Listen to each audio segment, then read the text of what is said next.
questions. I just wanted to know how you guys felt about the video. I felt like crying. You felt like crying. Felt like crying? Why? It was so sad. Be like fear. Fear. Because like the police is like following where I'm going.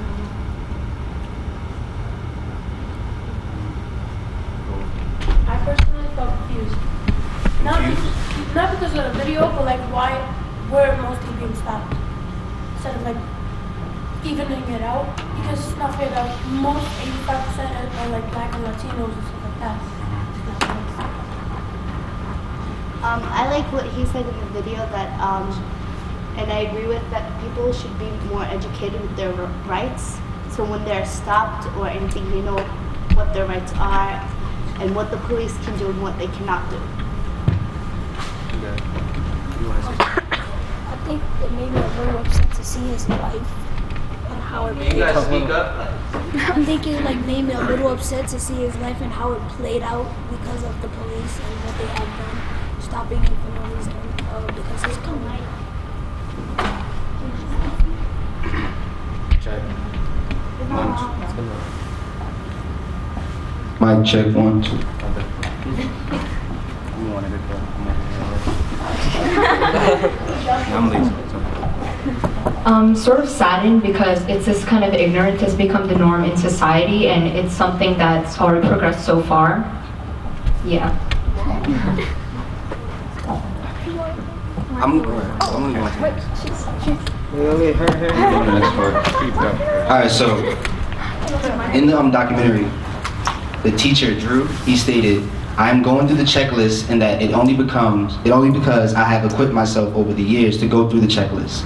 Not every 13-year-old or 14-year-old has a checklist. How do you all respond to that statement?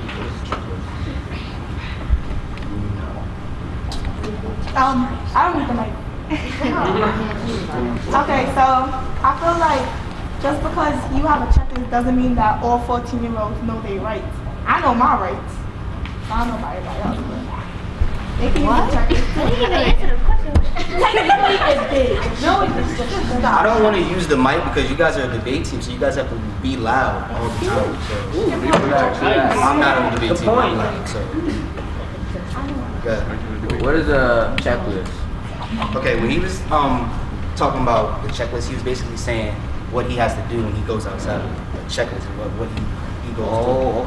Okay. So like some of the things he said, right, was like, cool, when the officer stopped me, I know from experience not to put my hands in my pockets, right? So he was saying there's this mental checklist that I've developed over the years growing up, and I know what to do and what not to do when police stop me.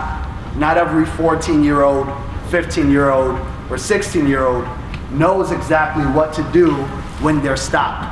And that could be very dangerous, right? If we react in a way that poses a threat to a police officer. So I think that's what Drew was saying. So we were just asking people about the response to that statement. Oh, I think it's sort of ridiculous because where's the innocence of being like a kid and having to be stopped by the police constantly? That shouldn't be normal for 13-year-old kids. It shouldn't be normal like any society where kids are being stopped and they should know immediately what to do to respond as policemen.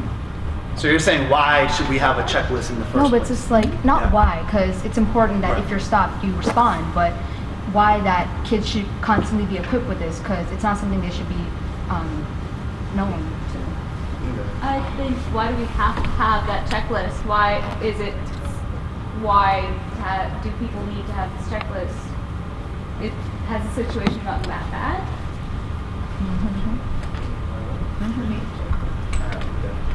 It's also, the thing is that, yeah, so people should get the education needed to like go through that checklist and also like learn not to put their hands in the pocket that might make them suspicious.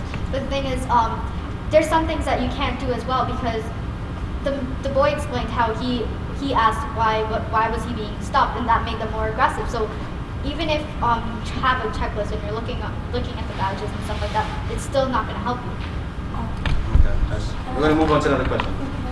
So if we don't call on you, it doesn't mean we don't love you.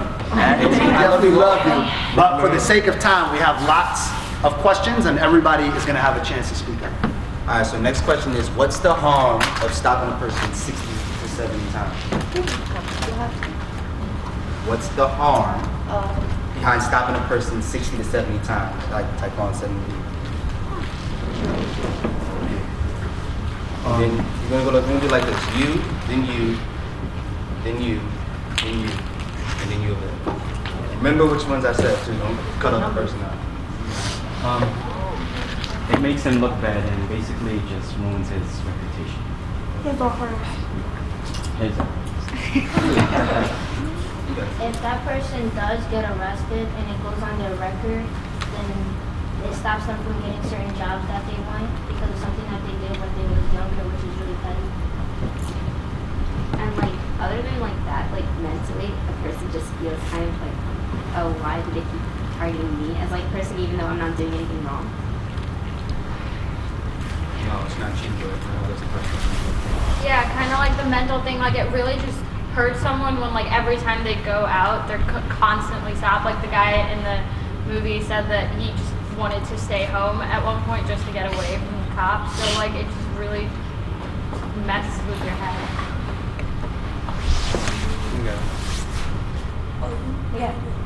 Yeah, you basically lose faith in the police. You don't trust the police, and they're people you're supposed to trust.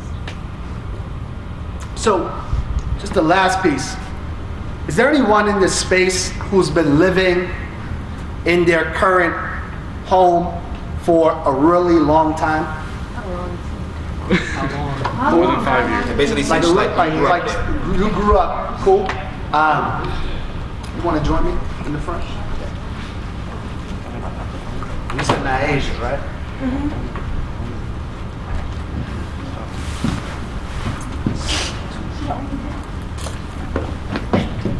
So, Naija, where do you live? In the Bronx. In the Bronx. Where in the Bronx, more specifically? Bronx River, more specifically. In the PJs on 174th. So let's say that a call was just put in to the local precinct. Something happened, and we want to know what happened because we all live in the same community. Naija was born in the PJs and raised in the PJs on 174th Street. Been there all her life. If something did go on in those projects, who is more equipped to know what happened? Naija or me, the officer who just happened to show up on the scene? Naija. Why? I think it's the officer. No, because she's been there all her life. Okay. So why Naija? For folks who said Naija. Because she's familiar with the place. She's been there her whole life. She has the experience of living in that community, and you don't. And I say Naija because like you just arrived, so you're gonna get information that people that will get, so they're gonna lie eventually. So I say Naija also because she's been there and she has more experience of knowing what goes around her and what is in her building going on. Cool. You said the cop? You gonna keep saying that? Nah, I'm gonna say both because maybe you don't know who to trust because sometimes police do lie. Sometimes they exaggerate with the story or sometimes. So maybe you take both sides of the story then you choose. Or maybe because she's lived there for a long time, maybe she's gonna try to protect the person that did it also. Okay. If you think of it in another way. Cool. Yeah. That's So, what I just said. a couple interesting pieces, right?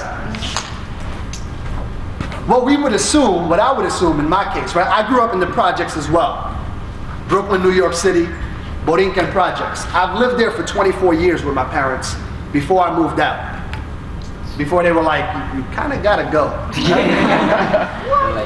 But in those 24 years at 130 Humble Street, no officer from my precinct knows all the stuff that goes on in that building that I know.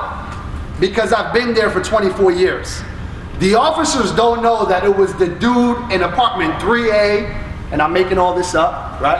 But it was the dude in apartment 3A, that was actually the dude that robbed Abuelita in the elevator when she went out to buy the groceries, right? The officer doesn't know that, I know that, because I live in the building and because I've been seeing what's going on and because I've heard and because I've witnessed before, right? So a lot of us in our environment, we get to see and analyze all the stuff that goes on in our hoods. The problem is that if Naija gets stopped 10 times, 20 times, 30 times, and she knows what happened in her projects on that day on 174th Street, is she likely to report that to the same police officers who stopped her 20 times for no reason? No. Why not? Because she won't trust them. Trust, right?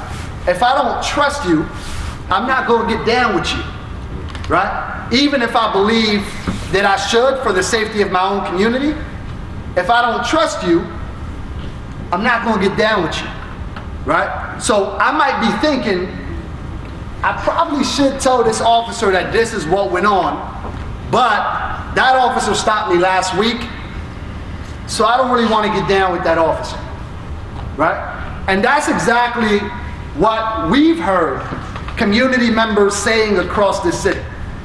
Community members are saying that they are less likely to talk to officers in blue uniforms because it's those very same officers in blue uniforms that are harassing them and giving them trouble on a weekly basis, right? If we were able to fix that, then this issue of stop and frisk could be mended, right? Could also be fixed. When we talk about community policing, which is what we're going to talk about a little bit later on, I think we'll get into that conversation a little bit deeper.